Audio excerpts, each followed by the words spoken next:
All right. So we had Okay. a fairly busy week last week, but you got tied up doing some stuff for your own, so I didn't really get to see you towards the end of the week. What went on there? I know, I missed you, buddy. Right? Um, I had, I had, a couple of inspections this week that were good, and we did a few together, but, it was nice. I had one that I wanted to bring up on here. I thought it might be interesting we could talk a little bit more about. I did an 11-month inspection, which for any of you guys that don't know, and a lot of you probably do, but it's a 11-month inspection. It's really for a new construction home.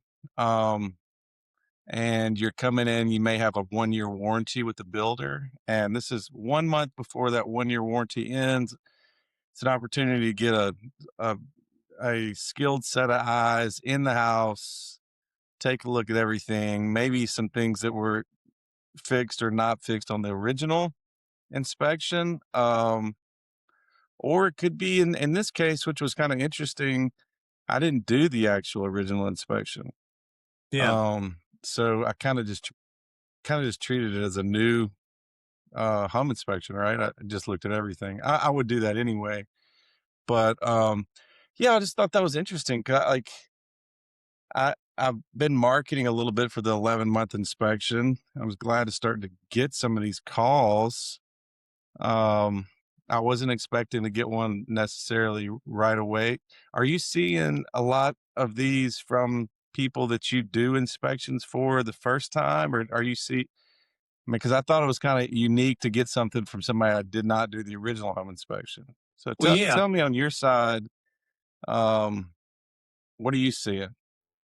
Yeah, that I mean, it does happen. Like, it does it's not super frequent. But yeah, I was gonna ask you, which, I don't guess but so sometimes you'll get them from people, but they didn't get an inspection, on the front end. Like maybe they just thought, everything looks good. Builders got it all fixed up for us. We don't need one. And then they want to get the one at the 11-month, but those are kind of rare. Um, I have had a few where people want to, do them, but those are more so, like maybe they just want another set of eyes, like a fresh set of eyes. But yeah, I mean, I know we had talked about some of the 11-month stuff because we've done some for like my previous clients. But yeah, I guess that was kind of like, well, hold on a minute now. I haven't, I haven't been doing this. I Yeah. didn't do your inspection. So yeah, that's kind of unique. But I mean, I know, like you said, you just do the inspection like you normally would. They're easier when you have that prior inspection, but I mean, you just treat them like a normal inspection, I guess. But yeah, those are unique. And then again, there's plenty of reasons why they would do it, but the most common that I've found when I've kind of talked to them about it, it's just, well, we didn't get one on the front end, or, somebody used you down the street and they said that you found a lot of stuff. So we wanted you to look at it too. So it doesn't necessarily mean that, their other inspector was bad. It just could mean that they just want, somebody else to look at it from a different perspective.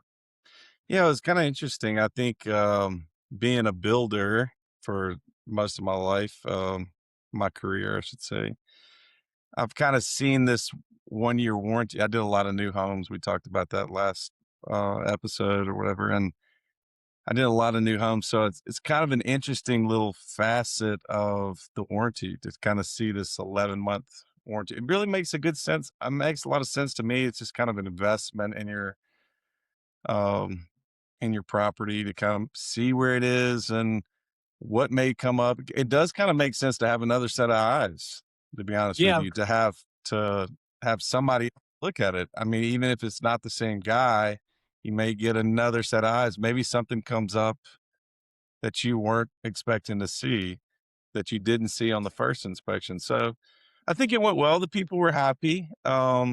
It was a good house. There wasn't a lot on there, but just the kind of the typical things we see with the new builds around here. So I know that you touched on, like, as a builder, you had to deal with it. Um, I don't think we've ever talked about this, but the one of the reasons why, like, I'll market it, because what I'll do is whenever, I do these new builds or whatever, I don't always know if they bought the house or not. So, I've got just a boilerplate email that kind of goes out, and I'll send that out around the 10-month mark. Right. And, you would think, Mhm. because I've had some builders like, I know there's another builder in the area. We won't drop names just yet, but they send out, emails to the clients themselves and say, hey, your warranty is coming up, like the end of it, right? The expiration.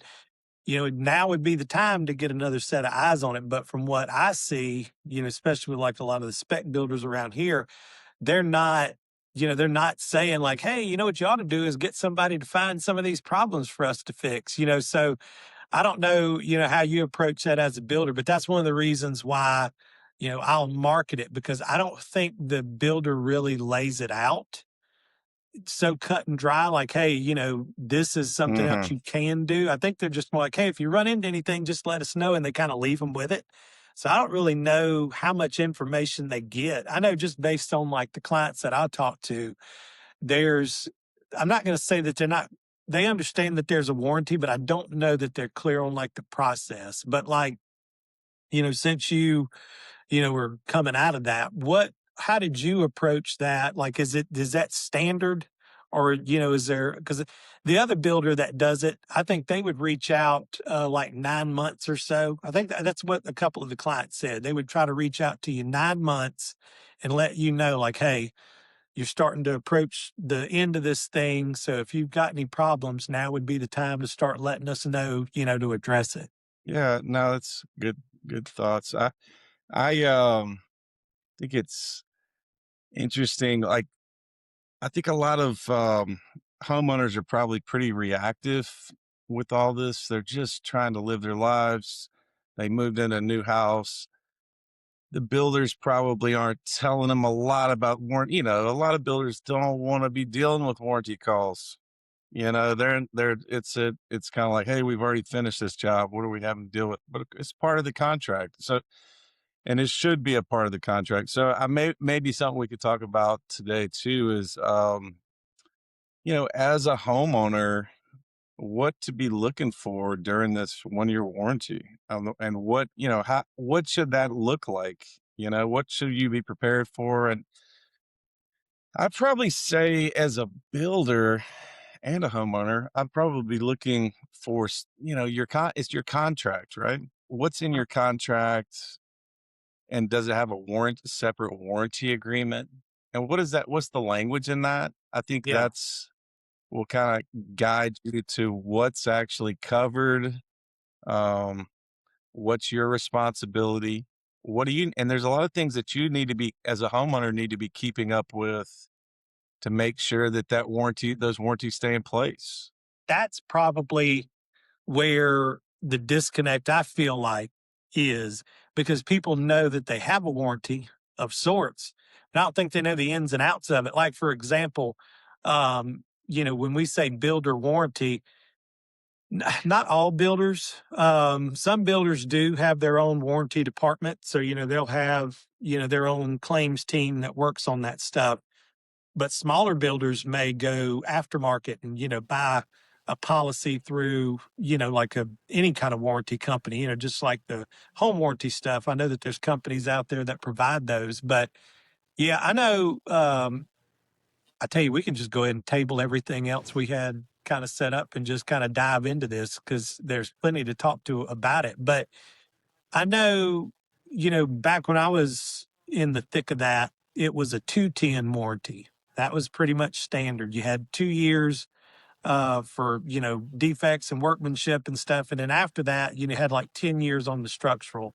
But now it seems like I haven't run across any 2 year stuff in forever. So I think, most of the stuff is going to be that 1 and 10. I mean, there might be, some other types of hybrid policies or something out there, but I think, we deal with this all the time, right? In terms of like even installation stuff. And I don't know the answer to this. Maybe we could dig into this and, do a part two of this or something down the road. But, you know, you've probably looked at this a whole lot more in depth than I have, but let's say, right, because we see the defects, but let's say something's not installed like it's supposed to be installed, whether it be a code thing or a manufacturer thing. We point it out in the report, we deal with it all the time. The builder's like, oh, you know what, we don't have to do that. Or actually, that's not the way it's supposed to be done, or that it's actually code. I had one guy one day that said it's actually code to not have flashing where, Hardy said there needed to be flashing, which is a whole other thing. But, in your experience with I these haven't heard that. warranties, yeah, we just wait, it's coming. But in your experience with these warranties, like dive into that if you know, like in terms of like the warranty coverage. Cause I mean, basically you're getting materials and labor if it's a true defect or, workmanship or whatever in that 1 year. But, I guess these warranty Yeah. companies are just like anybody else. They'll try to wiggle out of it. Yeah, I mean, it's really important that your, that things are installed correctly. I mean, the 1 year warranty is really workmanship, and then the extended warranties, maybe, material and systems. You may have an air conditioner that's 10 years, or structurals for different amounts of time, or, windows have 5 or 10 year warranties and different things. And it just depends on the manufacturer. And that's so important. One thing I kind of want to back up and maybe even just tell you one thing about that is typically what would trigger off this warranty would be getting your punch list done, right? Which I know is often confused with warranty, right?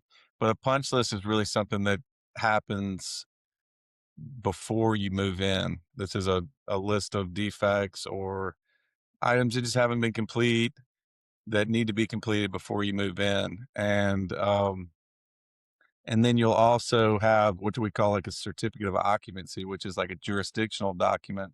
And those are really the kind of the two things that kind of trigger off your warranties. But to kind of come back to what you're saying, yeah, I mean, if things are not installed correctly, I mean, that can really burn up a warranty quickly. I mean, that's one of the real reasons it's so important to have a knowledgeable inspection. I mean, I wouldn't expect these homeowners to understand to read all the guidelines for hardy plank and the installation instructions, et cetera, or the roofing Oh yeah. installation instructions or whatever. But because there's just so much information. And then they'd have to go look at it and dive into it and say, well, is this done correctly? So yeah, but I mean that can burn up a warranty pretty quickly. I mean, if you're not if you've voided the warranty in the installation process, man, you're already starting out on the wrong foot. Yeah, because that we go through that now. I know you've heard me talk to the clients and stuff about it.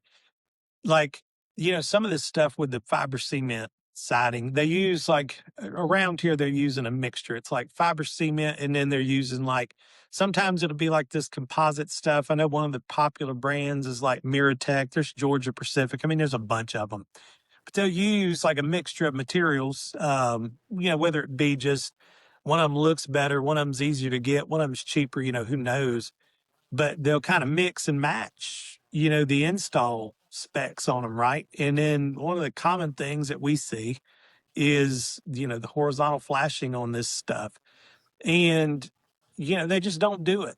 And then some of that goes back to a time when, you have plywood siding and just regular wood trim. And, it's not like the manufacturer of the plywood tells you how to do it, right? It's just plywood. So, you were kind of stuck relying on code. And if code wasn't explicit, now code has gotten a lot better, but there was a lot of bad habits learned, I guess, where you put two pieces of plywood together and you caulk it and you put a trim board or something over it that traps moisture and then it rots, and then everybody scratches their head. They're trying to figure out like, how'd this happen? Yeah. And, I know the stuff that we see now, it's like just missing horizontal flashing. And then, the builders will say, well, oh, it's caulked. Well, I know, but they don't say, you have to have horizontal flashing here unless you caulk it, then you don't, so they list it all out and they've got photos of it. And that's something that I know, the builders get aggravated with us over, like just inspectors in general, not you and I, but having to kind of tell these clients like, hey, the warranty on this material, even though this is an extremely durable, stable product, like the warranty's gone. So if you have issues with this, right, you're Yeah. never going to be able to go back to the manufacturer. And then I say the beauty, like the 1 year workmanship warranty is kind of it's like a blessing and a curse, right? Because yeah, you get the warranty, but it's only a year. You can there's a lot that can be wrong with something that really won't show up in that year. And that's why like the inspections Yeah. on the front end are so important. And then documentation. Now, I know when I was doing stuff, you mentioned materials earlier, but when I was doing stuff, we always tried to like keep track of materials, even down to like the paint colors and what was used, just as much as you can. But I'm sure you had to do the same thing where it's like even down to the trim paint, the wall paint, the materials used. I mean, that's pretty standard, but you know, we don't get to see all of that stuff as inspectors. We never get to see like that builder packet to know, but like what kind of stuff, like so with your builder packet, what's typical to get in that, in terms of like as a home, because how many homeowners do you think just throw that stuff out or they stick it somewhere they don't even know where it is or what to look for? Oh yeah. Um, Gosh, you had a lot of things there I wanted to speak to, but I'll speak to that. Yeah, the closeout documents. I mean, just educating these clients about what needs to be in the closeout documents. I mean, that could be a collection of specifications for your, plumbing fixtures and your mechanical equipment and electrical fixtures and appliances and so forth. I mean, it goes on and on. Hardwood floors, all of these different things. So you kind of got an idea about what the products were, right? And what the use, the care, and the maybe even the installation instructions. All of that should really kind of be a part of your closeout documents. I'd also want your maintenance manuals for all of those things. Yeah. Um, I like include as a builder, I like to include the finish schedules. That's what I would use when, we would sit with the clients and the interior decorators and architects, and we'd put together or request these finish schedules, or maybe I'd have to build it myself, but um, we we essentially put those together, and then turn that over to the client so they have a record of if they need to go get another box of tile. They know what it is, because they're not gonna know in 5, 6, 10 years, whatever, Yeah. where they got this. It's hard, we live in a great age of technology and emails, but we still lose stuff. So that's something. I also thought something that was really important, what for to provide from a contractor to the client, was a list of the subcontractors and suppliers, Yeah. so that if you needed to get, where did you get this stuff? I mean, who was familiar, who sold this to you, who installed this stuff? If you've got a problem, with your electrical system, or something's going on with, they understand how it was wired. They understand how it was built, it was framed, whatever the situation. So more information is not a bad thing here. I mean, get as much as you can. Let's document that, put it in a binder. I used to build these binders and just provide them to the clients, and they can store it in some closet for forever whenever they needed it. But it's just a really valuable piece of information. And something else that I started doing later in my career was just general maintenance things, like requirements, like, hey, annual maintenance stuff, semi-annual maintenance stuff on all your different uh areas of your construction materials, et cetera. So like gutters, how often do they need to be cleaned? Even to the landscape, does it need, the grading needs to slope away from the house. Yeah. Roofing inspections, the shingles need to be, you need to look at your roof to make sure you haven't lost any shingles after wind events. Just the whole gamut. Um, but giving the client all that information just make them more prepared to because ultimately what we're trying to do is prepare. It's just a 1 year warranty, but after the 1 year warranty, it falls on the homeowner to take care of these houses. Yeah, I mean, So you the got more information you can give 20 them to something take more these years. houses, it's so important. Yeah, I mean, well, Exactly, or however long. right, however long you keep it, that's like, we'll pull back the curtain on this, but that's like maintenance is probably one of the biggest problems that we run across, as home inspectors. It's not, oh, this house was built poorly or what, but a lot of times it's just like deferred maintenance, neglected maintenance, like the flower bed stuff. Right. You build up a flower bed or something and bury your siding, well, of course you could get termites or, like gutters and stuff. Like if you never clean those and water backs up into your fascia, of course you get rot. You had a saying I loved, and it was something like, "You can't defer 10 years of maintenance and complete it in a month." How does that Oh saying yeah, go yeah, that you yeah. said? So that's what I always say whenever we see these houses where you see enough houses, right? And I'll tell clients that you can't fake 10 years worth of maintenance in the last month you own the house, right? And that's what we'll see with some of these that are like, not necessarily even flips, but it's like you can just tell all of this fresh paint and stuff that we're seeing, this was done recently.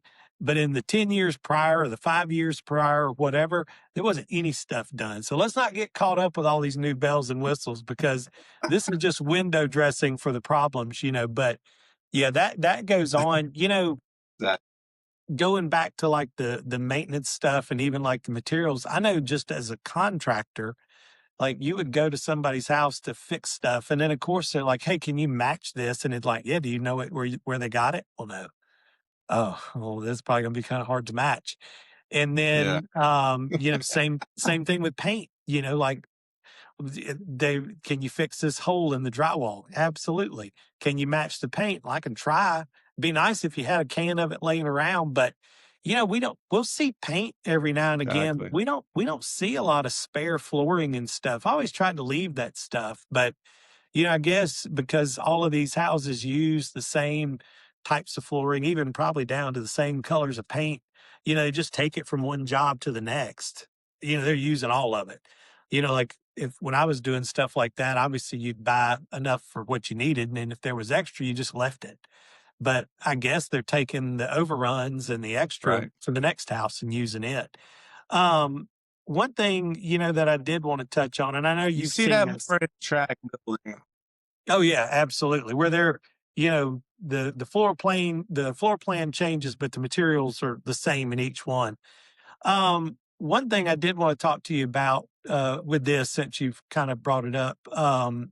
So I know not on it was one of these 11 months that we did. I don't think it was one that was recent, but I don't know if you remember, but the lady, she had like a lot of things that she wanted to bring to our attention, like we could put it in the report, but it was kind of cosmetic type stuff, like, the cracks in the caulk and, different things. And it's not that we can't put them in the report, but it's like you don't want our report to be muddied with that kind of stuff. Like you want us to stick to the meat and potatoes of it. You want us to stick to like the actual problems. Not that you can't bring that kind of stuff up, but when you had to deal with clients like that, right? Those are nightmare clients Mm. because it's like every time they get a scratch or every time there's something they're calling. And then I know we've tried to like set expectations with that before, but as a builder, walk us through that. Like, I mean, obviously you don't want to have to go back and, fix the same thing 5 times. Of course, it would be easier just to let it all show up and then fix it, before the warranty expires. But what's the process there? Because I have talked to some clients and they just act like they've been giving these builders hell for like, 10, 11 months. And then they're like, and they don't want to come here and look at it anymore. And it's like, well, you kind of sound like a handful. I'm not saying you are, but that seems like that's kind of counterproductive if Yeah. you're always going back, always trying to go back and ding the builder for stuff. Yeah, it's a relationship, right? I mean, it's important. I always kind of think of it as like a restaurant. It's like asking your waiter, "Can you go get this? Can you go get this? Can you go get this?" It's just like repetitively.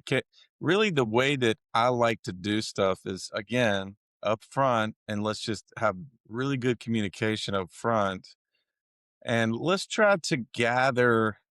Of course, because a lot of these cosmetic defects that you're talking about, um, are gonna change a little bit seasonally. When it's Oh yeah. warmer, things are gonna swell. When it's hotter in the house, things are gonna shrink. So you're getting all this like differentials and material, particularly when it's wood related, and you've got these houses are built out of wood, so the lumber's shrinking. And so everything's eventually drying out and stabilizing, and that's Oh yeah. ultimately why this 1-year warranty is such a great thing, is most of that process happens in the first year, but the way to answer your question, the way I really like to do it was, let's try to have let's pull together your cosmetic stuff, non-emergency, if we can even just use that word, non-emergency items, and let's try to catch that in intervals. Like maybe it's a 3 month, 6 month, 9 month, 11 month, whatever it is, depending on.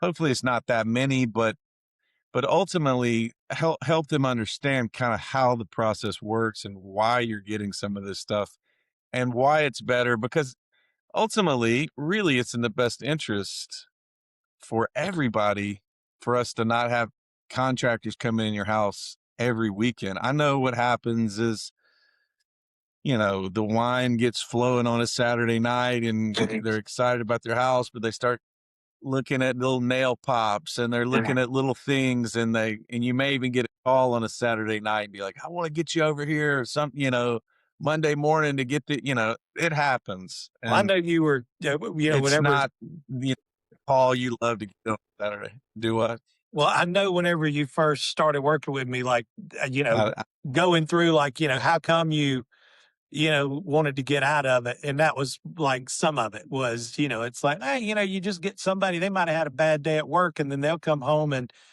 see cracked caulk and then they want to call you up, take it out on you. Well, I know we've talked about this. Yeah, I know you've heard me talk about the clients, but for anybody that doesn't know, now this is obviously not everywhere, but for here, it's so humid all the time.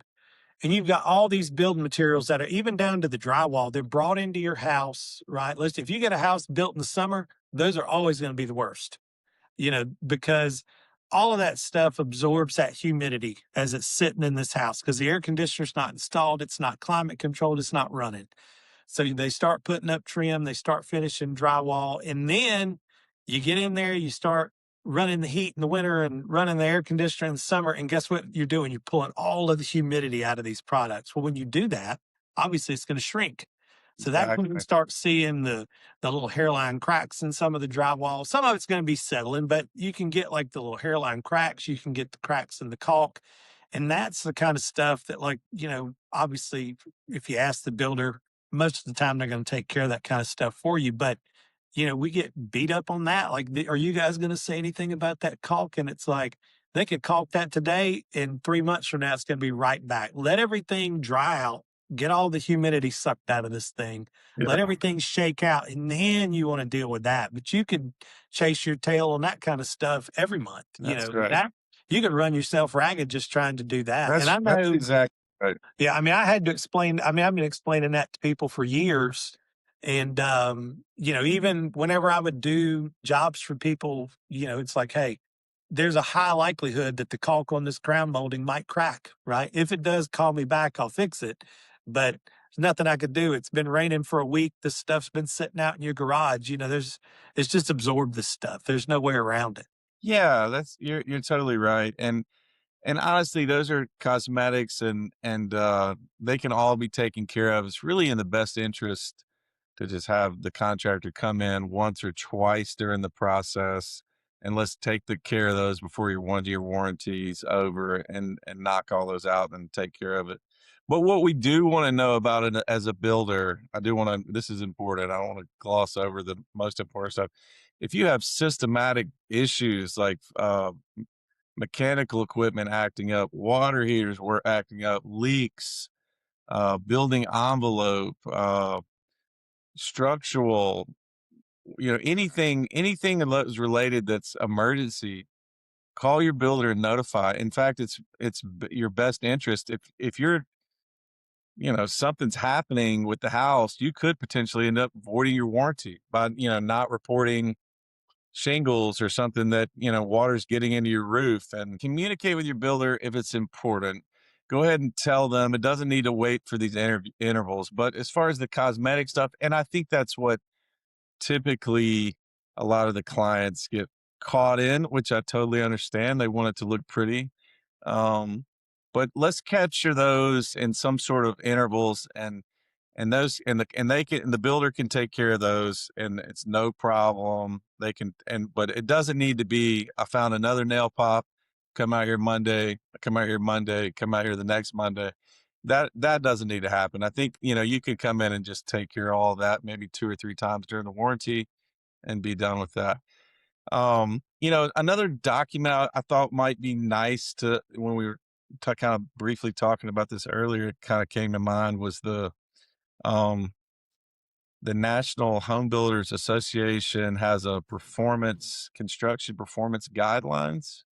Yeah. So if you were to read and this is a great document as far as for a client to keep in their, and maybe in their closeout manuals. It's 100 pages. You can find it on the internet. But it's probably 150 pages or something, so you may not wanna print it, but, it's got a bunch of information about just common things like, the wood's it's got a bow in it. Well, what's an acceptable, range of, is this acceptable, or does this need to be replaced, or is this flooring may have, moisture content, or, a nail pop, or caulking at countertops, or so many different things, that you could possibly have. And so instead of having to call your builder and say, I wonder if, this caulk is supposed to crack, it actually tells you stuff about, hey, this is common. The builder is required to come out and, one time during the warranty period, but ultimately kind of helps you gauge, how big a deal is this? What's the standard practice if it's kind of not, and this is actually used a lot in litigation Oh if yeah. these warranty agreements aren't in place, and they don't specify what it is. This is a common document that these lawyers fall back on. Well, So it's and a good document to keep and be able to refer to. well, one thing too, like, for people to understand about, those that NAHB guidelines is it's not the same as code, right? Building code is, there's sections where they might run parallel to each other and they may even intersect, but the NAHB stuff is more tailored towards, like, it's a standard, right? But it's not, they don't have, I brought this up in a video not too long ago. They don't have like their own inspectors that ride around, but it's just more so when you've got a gray area. How much bowing in a wall is acceptable? How much, like you mentioned, like countertops and cabinets and stuff, how out of level can that stuff be? And then these performance guidelines. Now, I'm sure we could dive into that one day just to kind of figure out where they came up with all this stuff at. But what it really does is it just tries to make sure that there is a recognized standard that everybody can kind of refer to. Otherwise, it's the Wild West. You'll have one builder doing one thing and another builder doing another. But the stuff that I'm familiar with in it the most is like the horizontal bowing in walls. I know we've looked at that and gone over that, where these like wall straightness, but you'll have these walls that kind of wiggle in and out. And, I don't know. I mean, I'd love to know this. I'd love to, talk to somebody who's like really well versed in this. But back in the day when you built a house, you didn't have all the framing hardware that you have now, right? I mean, and then even back, when I was Right. framing and doing that kind of stuff 20 years ago, the amount of hardware has doubled, if not more than that.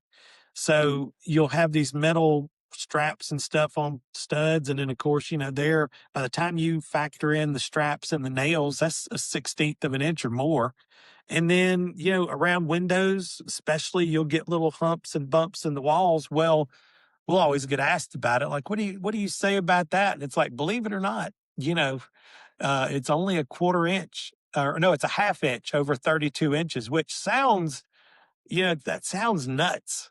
Like, oh, that's crazy. That's a ton. But there's got to be some play in this because especially now, like the lumber and stuff they're building houses out of. I mean, it's go to Lowe's, go to Home Depot and look at that stuff. I mean, I just, from as somebody that has worked with that kind of material for years, I mean, several decades now, the quality in just the regular materials, there's also a decline in that. So if you didn't have some kind of standard to kind of let people know like what was acceptable, then how do you know? And I think, that's actually, it would probably benefit everybody. I mean, I know it'd be hard to condense it, but like if they just made a cheat sheet, like maybe not all the standards, but like the common stuff that homeowners encounter, like, door stuff, window stuff, paint stuff, caulk stuff, flooring stuff, just kind of maybe like a top 100 complaints and questions section. You could dive into the whole manual if you needed, but just like a cliff notes for that would probably be beneficial. But Yeah. Well, I know your weekends are free. You could dive yeah, into that. yeah, I got nothing but time, Michael, nothing but time. Yeah, made of it. Yeah. No, that's interesting. No, it's a great document to, I mean, because I've been on a lot of jobs, the custom stuff where, we want to do everything as best as possible. I mean, that's what we strive for is excellence and everything we do and including the home inspections. But some of this is just material characteristics. Wood is going to move. It's going to happen. These are, man built homes currently, and you're going to have some variation. And so this kind of just gives you a little bit of if somebody comes in and says, look at that, it's not perfect. It's not, well, there is some tolerance and there is some acceptable tolerance for, what is allowable. And that just kind of gives you a guideline, I think. So yeah, I think that would be a nice little thing to educate with the builder. I mean, that's another great thing that builders and clients need to be in better communication so that they have it's management expectation ultimately. Here's something that, I know, on the custom side, on average, like how many houses, would you build in a year? And I know it would depend on like the scope of the house, but on average. Yeah, well, in a perfect world, um, I would have one house coming out of the ground, maybe starting a house, one house that was somewhere in the middle, maybe rough in or in the finishing stages, and maybe one in estimating. So usually about two houses. That gives me some lag where two houses are kind of running concurrently. There's always something to do. I usually use the same subcontractor so I could, where the plumber was here, he could be doing No. slab rough in. And when he was done with that, he could be working on and fixture installation. So it kind of worked out nicely. So I'm not having to do all of the stuff at the same time. But I mean, it happens too. You don't get to pick all that, but that's a perfect world. I know for me, just the stuff that I've found just over the years, it's just things that are either flat out missed or, just wasn't finished. Forrest, who I want to get on here real soon. Forrest Simpson used to work with me. And, he went to one of these one time and it was missing shingles. And then I'll let him tell the story. But Wow. I mean, but the moral of the story is those shingles have been missing for a year, and that house had already, got a certificate of occupancy and stuff. But, they were able to get it done. But again, like that lady didn't know those shingles were missing. So, I mean, there's definitely like a benefit to it. I can't say that I've ever gone into one where it's just like, oh my God, the problems, where you're just blown away by it. But, we'll always find, 3, 4 things, where it's like, oh, look at that. That didn't get fixed or that didn't get finished because something else where we're kind of putting it at a disadvantage with some of these neighborhoods is the houses are not always finished when we go to them. Right. So there's like we might have, 5 or 6 things in a report where it's like, it's not finished yet. And then we never get to see if it gets finished. And then, so there is kind of a benefit to that too.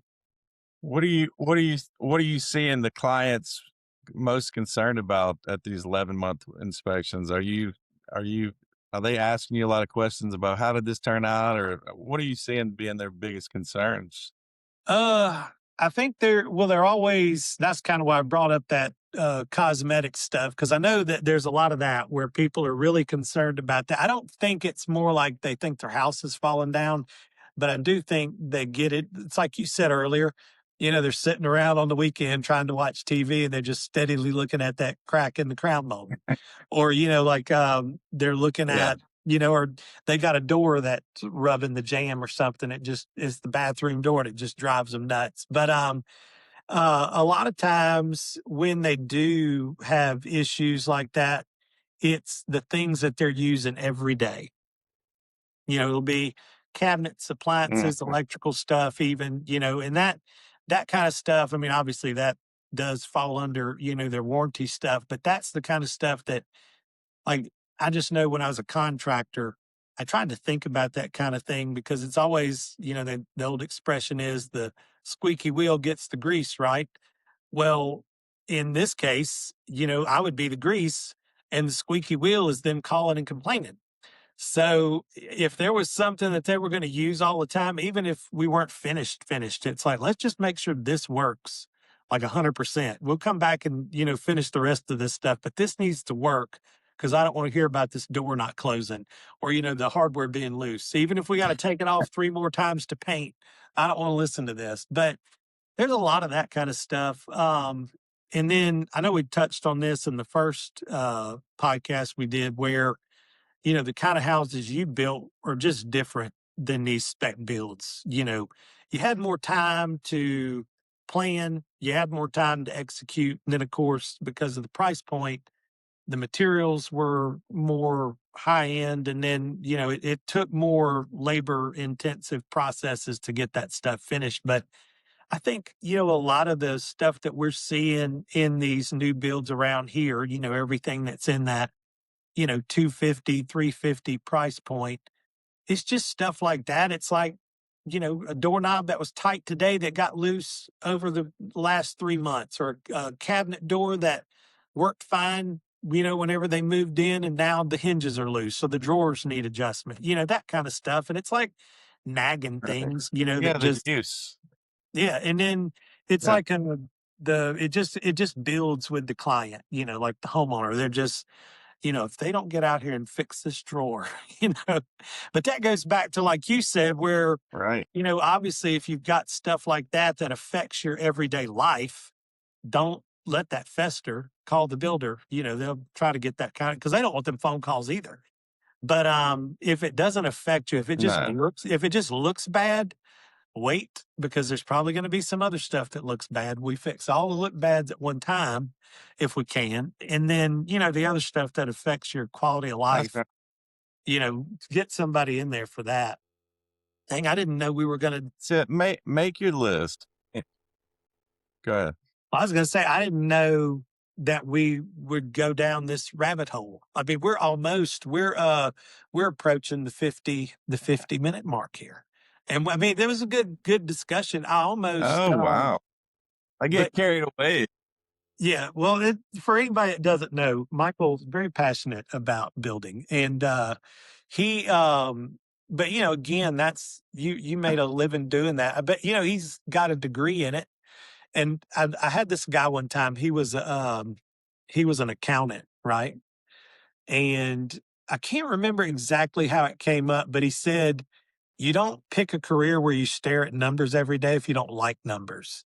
And for somebody, to do Mm, what you did, right? I know you went to school and you've got the building science degree and different stuff like that. Like, you don't just accidentally do that. It's not like an elective. You're just like, well, maybe I'll take this. Like you have to commit to it. So when you dive into that kind of stuff, you dive into it deep. There's some days, no kidding. This is I'll just go ahead and say this. There's some days where we'll be looking at something and Michael will just be so deep into it. And then there's times I'll just let him go, right? Because he's not wrong, but it's like, you know, it's a bigger problem than we're here to look at today. We got bigger fish to fry. But you could, we went into that old house here not too long ago, that older one. And, you brought it up in that one. It's like, you could be here 2 days. If you really wanted to look at it that hard, you could really stay here 2 days and still be finding stuff. So, oh, from that home inspection perspective, like it is hard sometimes because we've only got so long that we can look at something. So, it's hard to that's just, right. We can only see what we see too, right? We can only see what's visual. This is a non-invasive. By the way, we're not um, allowed to take the drywall off and see the wiring behind the wall. So we can only really see what we can see and test outlets and do our best investigation that way. So yeah, we're not going to catch everything, but what we are going to try to catch as much as we can and try to diagnose what potential problems are from that. I mean, I'm enjoying that side of the home inspection. Yeah, but you could spend, like you said, you could comb over and spend a house and just keep going over and over and find more and more and more stuff. I mean, it's particularly these older houses, right? And you see the other things where this was code, and this is probably another conversation, but at the time this was allowed, right? oh, And yeah. but now in this day, this is not allowed anymore, right? So that's kind of something we see often too. Um, Well, that, and then we see new I'll stuff. give it back. Well, I was going to say, then we see new stuff like that house we did the other day. It was a midtown house, right? And I stick my head in the crawl space and it's got all this new framing, but it doesn't have new framing hardware. They just kind of stuck it back in there the way it was done 100 and something years ago. And it's like, yeah, now that you've messed with it, you kind of have to do this other stuff too. That was, there's probably needs to be a whole episode. It might even be a series where we bring other home inspectors on and we just kind of have like a trauma dump, right? Where we just talk about how these older 100-year-old houses just beat you into the ground because it's not so much that like old things can't be good. I mean, look at me. Look, I'm coming to you live from the Ponderosa Ranch. There. Man, That's not you're my joke, golden. by the way. Um, Somebody else came up with that the other day, and I was like, you know what? I know they mean it to be an insult, but that's funny. But it's like you can do that, but it's over the years, handyman and people, making improvements and doing stuff, licensed, unlicensed, skilled, unskilled. And I mean, I hate to use like, because everybody uses like, it's like peeling an onion. There are tiers, but it's really hard sometimes to figure out like, all right, where did the good work stop and where does the bad work begin? And then, because it happens over the course of 100 years, how the hell are we supposed to know? And I know, It's well, tough to see. It's tough to see one like that where you've got a really great house, and then you can see where somebody's come in and done a lot of homeowner improvements or unqualified improvements. It's well, let's not, painful to see that stuff as a home inspector. I don't want to besmirch the Heartbreaking. word. Yeah, I don't want to besmirch the word improvement. You know what I mean? Like let's not get carried away. Modifications is probably more in line with what we're talking about. But this is a Very. funny this is a funny story. I'm gonna let you tell like your part of it. But so one day, this is one of Michael's houses that he's doing, right? And I'm off doing my own thing, and Michael's doing his own thing. And I just was checking in with him, because my house was good. But I'm just like, "Hey, buddy, what you doing?" And this was the house, Michael, that you were working on, and I know we had kind of talked about it, right? We were just like, "Hey, you know what? 5, 6 hours, you ought to be out of there." And I talked to you at like, I don't know, 10, or maybe it was lunchtime. I can't remember, but you could hear it in his voice. Like that house was eating him alive. And we all get those houses, right? Where it's like everywhere you look, there's 10 more things to write up. But I think that was the first one that you did like that, where, I wasn't there to kind of help you finish it out. And just, just tell I think you everybody. are. I think I think I was out of town doing some inspections. But yeah, tell everybody what you told me yes. on the phone, how you, because look, so Michael is a very cordial guy, right? You talk to Michael on the phone, you leave that phone conversation be like, that's a good conversation. But on that particular day, there was a sense of urgency. So I want you to tell it. Tell everybody kind of how you rushed I me off the I phone, think you might. how you rudely rushed me off the phone. I think it might have been when you were in Dallas. I can't remember. But and you were maybe at the Internachi conference. Anyway, whatever it was, you were you sent me over there, and it was a new house. It's I got a perfect one for you. It's new construction, under construction. Um cool place. You're gonna like it. Um it really was a beautiful house. It's just a like a single maybe a couple of aspects, maybe just like look at the air conditioner and just like a few things, right? And when I got there, we started around 8:30. I got there, we start looking at it, and I start realizing pretty quickly that there is more going on with this house that really needs to be addressed. Oh. And the client was kind of like, well, I want to make sure that if you see something, go ahead and get it. But if we could just keep it to this. And I said, man, I'd love to keep it to this. I don't see how we're going to be able to keep it to this. So I called Brad, and I said, Brad, I got a price. It's 10:30. This house is like maybe 6 or 7 thousand square feet, and you sent me over here. We were just going to do a single aspect, and man, I've got to I think it's a full inspection over here. The client wants me to do a full inspection on this, and Brad starts to talk, and I'm listening to you, Brad, but I'm not. I'm kind of looking around, looking at all the things, just calculating how much time this is going to be. I mean, hundreds of deficiencies on this house. And I said, Brad, buddy, I'm be honest with you. I gotta go, man. I cannot talk anymore right now. W- I've got to if I've got to do a full inspection. It's 10:30. I haven't even started on this thing yet.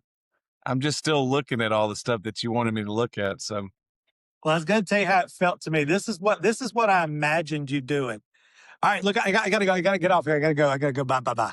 And you were just like, just sitting.